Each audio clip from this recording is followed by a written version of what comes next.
This is just a real quick update. Not doing a full video this weekend, but just to kind of show a few things that we nibbled away at over the week and today. Got some lights up. I'm still thinking about how I want to hide those wires if I can, and maybe the switches that I designed and showed a week or so ago. Might do that, might change it up a little bit. For the table, I cut a section out here just to make it easier to get in on that side. I could get in, but it was certainly a little bit tight. And I also lowered the table about 2 inches. Makes it a lot more comfortable.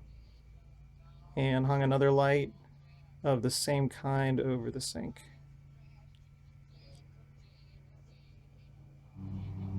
And just from another angle.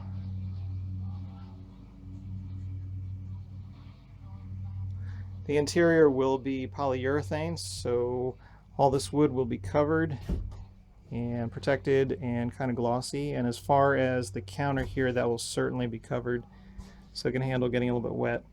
This corner, eventually we'll get some shelves and a rack to hold some utensils. Looking at a few different options there. For the corners, I want to have a speaker in each corner and maybe a little narrow shelf up there as well. Still thinking about that. A quick little look with the lights on and the garage lights turned off.